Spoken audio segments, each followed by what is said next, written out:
kita lanjutkan lagi pembahasan bab kedua mengenai materi realitas individu, kelompok, dan hubungan sosial di masyarakat. Nah,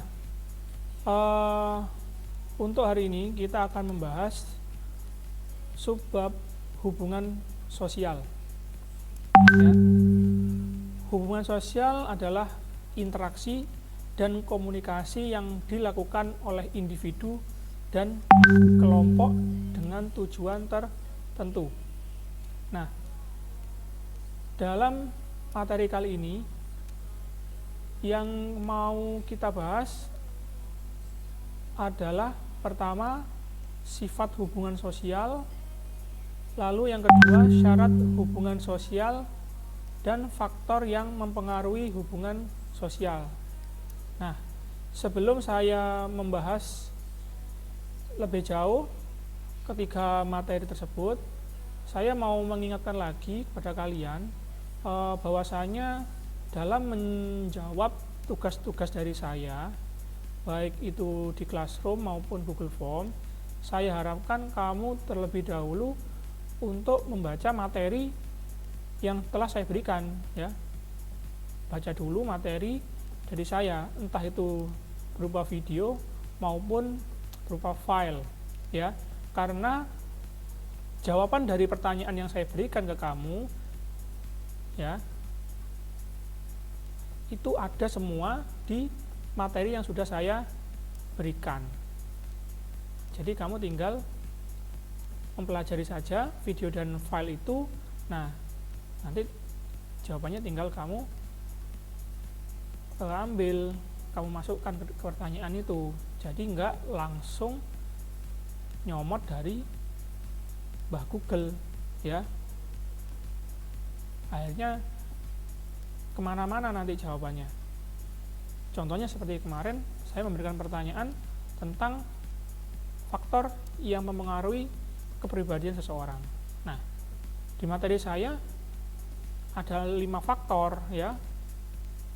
Faktor genetik, faktor kelompok, faktor geografis, faktor kebudayaan, dan faktor pengalaman. Nah, begitu juga dengan pertanyaan yang kedua. Nah, ayo, siapa yang merasa jawabannya nggak sama seperti materi yang saya berikan? Nah, mohon untuk kedepannya kalian baca dulu lah, ya. Nggak memakan waktu lama kok, dan saya rasa juga nggak memakan data yang cukup besar. Misalnya kamu yang kesusahan, kuotanya minim, ya, terus saya ngasih materi dalam bentuk video, ya kamu siasati, ya. Misalnya kamu cari wifi gratisan, kamu ke kafe, ya, makanya saya kasih video agar kamu bisa leluasa menyesuaikan waktu. Kamu mau melihat atau belajar tentang video itu kapan. Misalnya kalau siang kamu masih sibuk, ya, untuk ke kafe misalnya, atau ke warung es yang menyediakan wifi gratis. Nah, itu kan kamu bisa cari waktu yang kamu senggang. Kalau siang kamu masih sibuk, ya mungkin sore, gitu loh. Nah, jadi tujuan saya membuat video itu biar kamu itu bisa fleksibel belajarnya, ya. Dan nanti nggak hanya terpaku pada kuotamu. Jadi kamu bisa cari waktu untuk cari tumpangan wifi atau ke wifi spot yang gratisan. Nah, jadi intinya mohon materi dari saya kamu pelajari dulu, ya. Jangan keburu-buru tanya Mbah Google, gitu, ya. Oke, saya mau menjelaskan materi pertama tentang sifat hubungan sosial.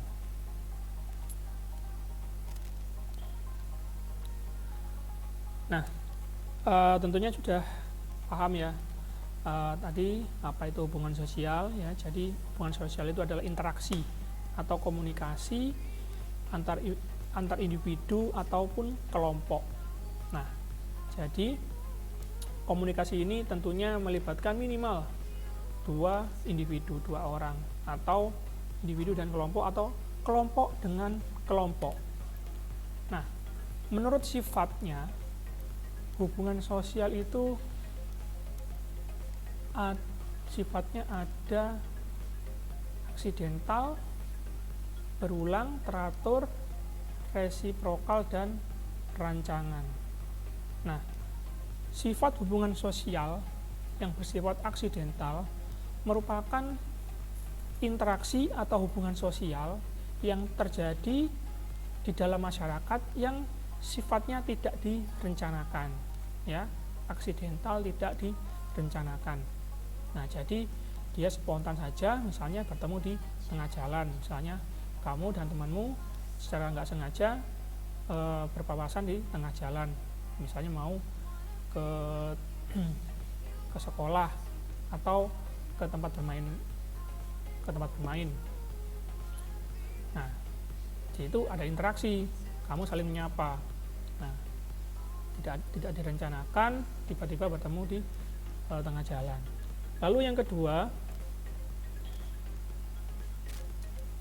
sifat dari hubungan sosial itu berulang, tentu ya. Jadi walaupun tidak direncanakan, bisa saja kalian itu bertemu dengan teman kalian di jalan ini tidak hanya sekali, ya, mungkin karena tempat tinggal kalian yang tidak terlalu jauh. Nah, memungkinkan untuk interaksi itu terus terjadi walaupun tidak direncanakan. Yang ketiga, sifat hubungan sosial adalah terjadi secara teratur, ya, teratur. Nah, teratur ini disebabkan karena aktivitas sehari-hari kalian yang hampir sama dengan teman kalian, misalnya berangkat ke sekolah, atau ibu kalian berangkat ke pasar. Itu kan di kegiatan yang dilakukan setiap hari. Nah, otomatis nanti ketika kalian melakukan kegiatan itu, ya, pergi ke pasar, pergi ke sekolah, itu akan bertemu dengan teman-teman kalian. Nah, itu disebut teratur. Yang keempat, bersifat resiprokal. Resiprokal itu artinya saling balas. Nah, maksudnya di sini interaksi sosial itu memiliki hubungan timbal balik, ya. Jadi hubungan timbal balik itu seperti hanya komunikasi, ya. Jadi ada aksi dan reaksi. Nah, jadi ada komunikasi di sini berupa misalnya saling sapa, ya. Bisa saja mengucapkan assalamualaikum, lalu lawan kalian, maksudnya teman kalian, ya, itu memberikan balasan. Nah, jadi kalian mengucapkan assalamualaikum itu adalah aksi, ya. Lalu teman kalian memberikan reaksi, menjawab dari salam kalian, ya, yaitu waalaikumsalam. Nah, itu bersifat resiprokal, ada saling balas. Nah, tentunya nanti akan ketika saling bertemu, ya, saling berinteraksi, tentunya nanti saling tanya jawab, mau kemana, ya, sama siapa. Nah, itu disebut resiprokal. Yang terakhir, sifat hubungan sosial bersifat rancangan. Nah, kalau tadi interaksi atau pertemuan, ya, antar individu ini ada yang tidak disengaja, kebetulan saja. Nah, yang rancangan ini sifat hubungan sosial yang direncanakan bertemu. Nah, misalnya kalian secara sengaja mau bertemu dengan atau mau datang ke rumah teman, ya, untuk kerja kelompok, mengerjakan tugas. Nah, itu disebut sifat hubungan sosial rancangan, ya, sudah direncanakan.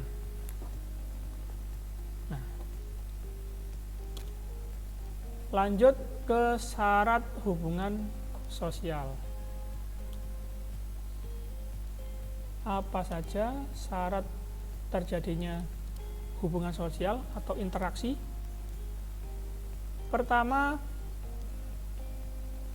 tentunya ada kontak, ya, ada kontak sosial.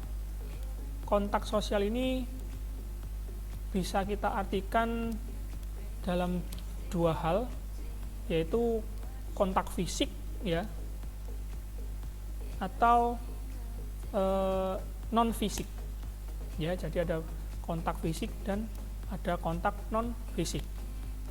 Nah, kontak fisik tentunya kita berjumpa, ya, bersentuhan, ya, berjabat tangan, terus istilahnya ngomong langsung, ya. Jadi kita bertemu bertatap muka, berjabat tangan. Nah, ini adalah kontak fisik. Nah, tetapi ada kontak non fisik, yaitu komunikasi atau interaksi yang mana kedua individu, ya, itu tidak bertemu secara langsung. Mereka menggunakan sebuah media, ya, untuk menghubungkan komunikasinya. Nah, bisa berupa handphone, ya, bisa internet, chattingan, atau pakai email. Tuh.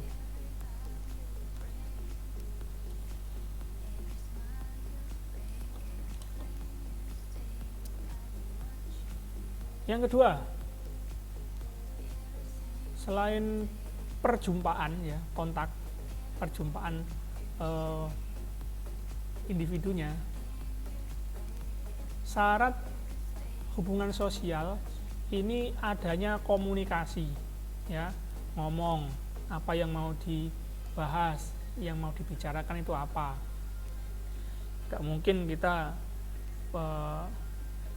bertemu dengan seseorang hanya diem-dieman saja, ya, nggak direken. Nah, itu namanya bukan interaksi. Itu mungkin kalian baru ketemu, melihat matanya sudah malu atau takut. Nah, maka itu bukan interaksi sosial, ya. Nah, kalau terjadi interaksi atau hubungan sosial, harus ada komunikasi, mau bahas apa. Nah, dalam komunikasi ada istilah pertama, komunikator, ya. Komunikator ini adalah orang pemberi pesan, ya, yang ngomong dulu, komunikator. Lalu lawannya komunikator adalah komunikan, orang yang menerima pesan dari komunikator. Nah, menerima pesan. Lalu, nah ini pesannya apa? Bisa secara verbal, ya,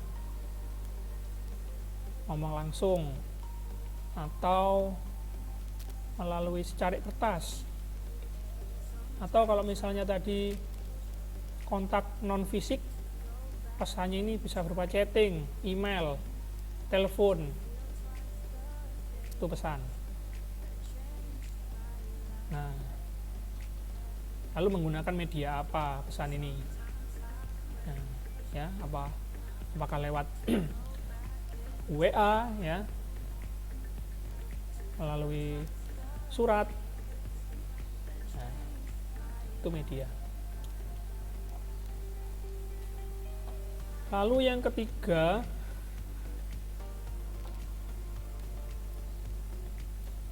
faktor yang mempengaruhi hubungan sosial.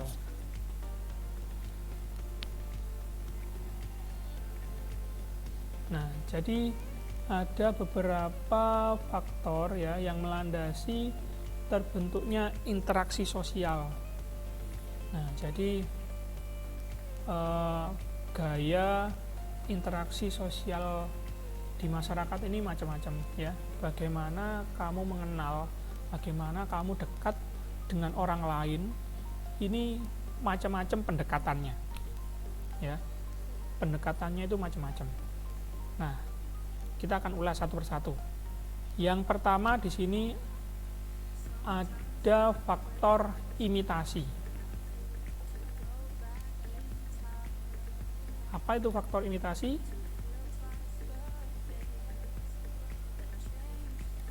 Imitasi adalah proses meniru. Ya. Proses meniru sesuatu yang dilakukan oleh orang lain. Misalnya cara bicara, gaya rambut, ya. Terus cara berpakaian, cara berdandan, dan lain-lain. Nah, itu imitasi.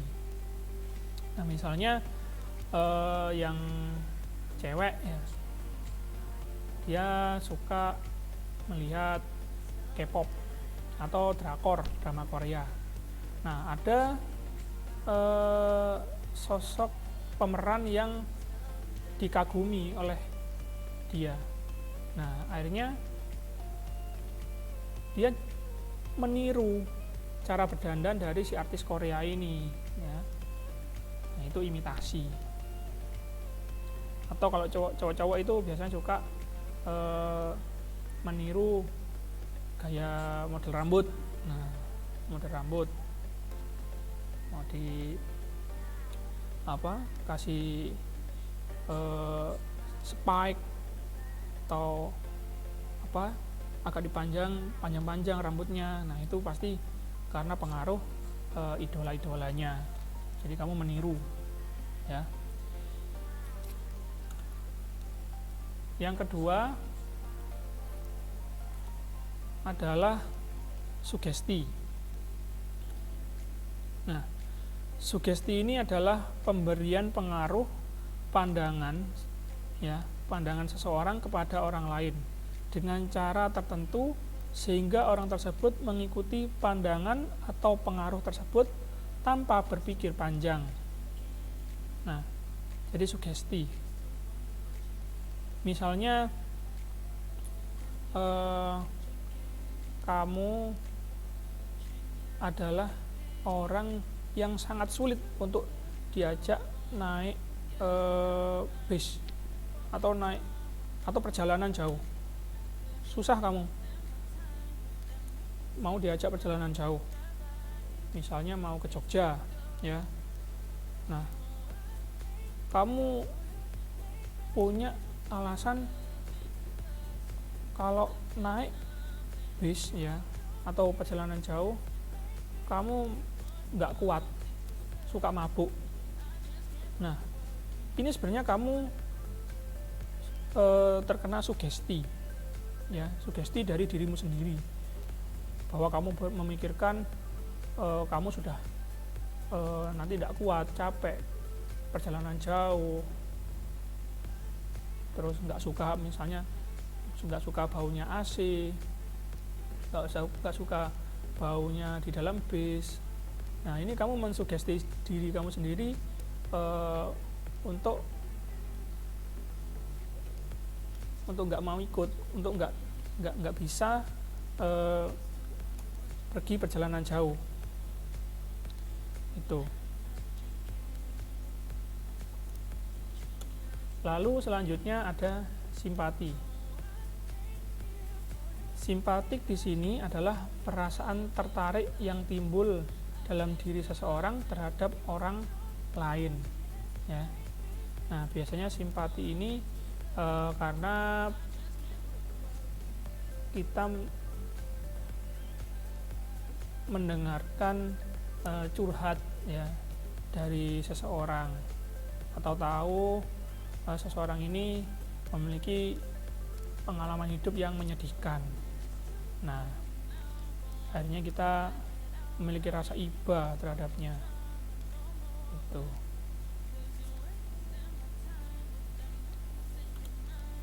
Yang keempat ada identifikasi.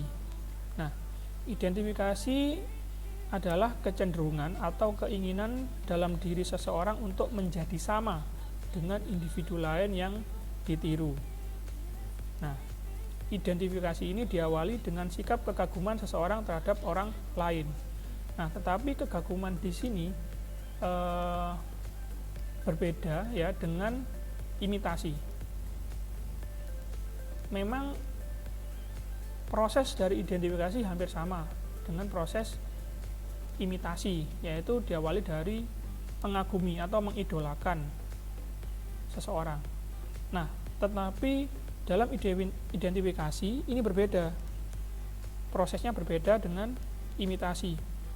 Nah, karena dalam proses identifikasi ini prosesnya lebih mendalam ya dibandingkan oleh imitasi.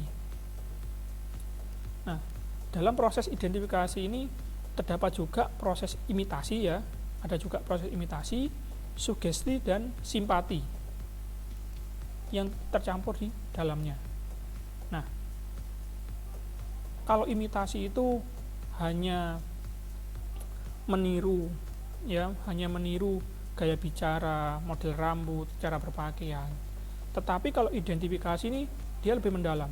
Selain fisik ya, selain melakukan imitasi, dia juga melakukan peniruan ya terhadap mindset ya, terhadap pola pikir, perilaku hingga prinsip hidupnya ya. Jadi kalau imitasi itu hanya fisiknya saja ya, hanya jasmaninya saja, identifikasi ini sampai ke rohaninya gitu, saking mengidolakan seseorang.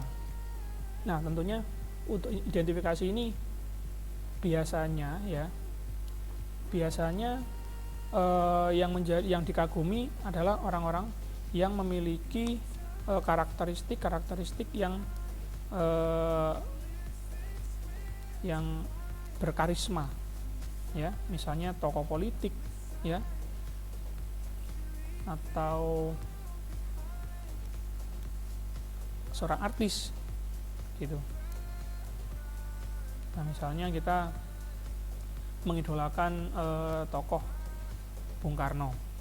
Nah, terobsesi dengan tokoh Bung Karno. Nah, jadi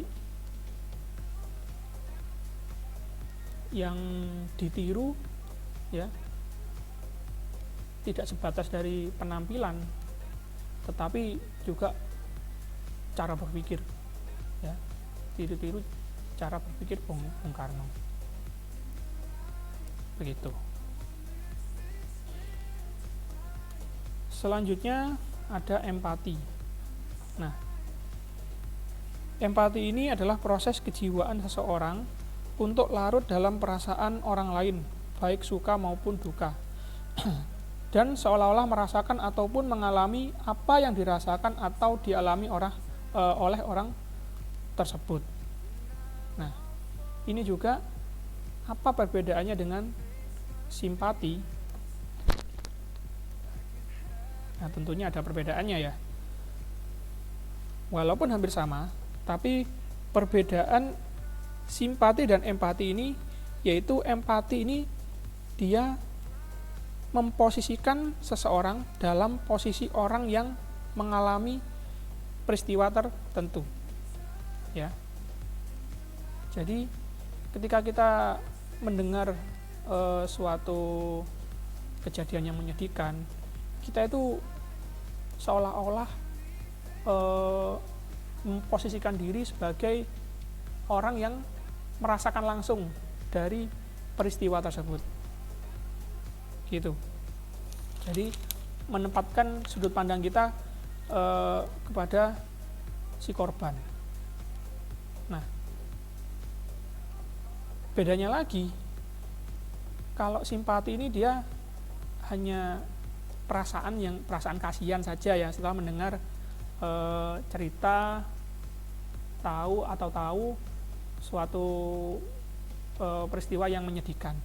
Nah, kalau empati ini setelah dia tahu, dia mendengar ya ada peristiwa menyedihkan, kemudian dia berkelanjutan dari sikap simpati tadi untuk melakukan perbuatan nyata ya. Tidak hanya kasihan saja, tidak hanya kasihan di dalam hati, empati ini mengekspresikannya, ya, mengekspresikannya. Jadi tidak hanya di dalam perasaan saja, empati ini mengekspresikan dengan perbuatan nyata, ya, misalnya ketika mendengar seseorang curhat, misalnya nggak punya uang karena kebutuhan hidupnya banyak, pengangguran, ya, habis di PHK. Setelah bersimpati dengan kondisi orang tersebut, lalu dia berempati dengan memberikan pinjaman uang.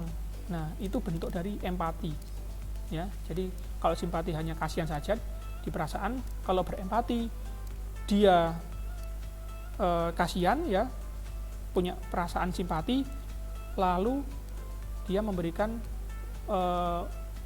melakukan perbuatan nyata, memberikan pinjaman. Nah, itu bentuk empati, gitu. Jadi ada perbuatan nyata. Nah, jadi empati di sini selain dia bersimpati, tetapi memberikan bantuan nyata, ya, melakukan aksi. Itu perbedaannya simpati dan empati. Nah, mungkin kalian bisa sederhanakan sendiri, ya, apa perbedaan simpati dan empati. Yang terakhir adalah motivasi. Nah, motivasi itu adalah dorongan atau stimulus yang timbul secara sadar maupun tidak sadar guna melakukan suatu tindakan berdasarkan rasionalitas dengan tujuan tertentu. Nah, untuk motivasi yang sudah paham, ya. Nah, tapi motivasi ini ada dua, ya. Pertama, motivasi yang timbul dari dalam diri kita sendiri atau motivasi intrinsik. Ada juga motivasi ekstrinsik, ya, atau motivasi yang timbul dari luar, ya, atau dari orang lain. Nah, itu. Ya, mungkin itu dulu penjelasan materi dari saya. Anda pelajari dulu, ya, apa yang saya utarakan ini, dan ingat jangan terburu-buru searching, tanya Mbah Google untuk menjawab soal atau pertanyaan dari saya, ya. Jadi pahami dulu, dengar dulu, baca dulu materi yang saya berikan untuk menjawab tugas-tugas dari saya. Baik, itu saja. Terima kasih. Wassalamualaikum warahmatullahi wabarakatuh.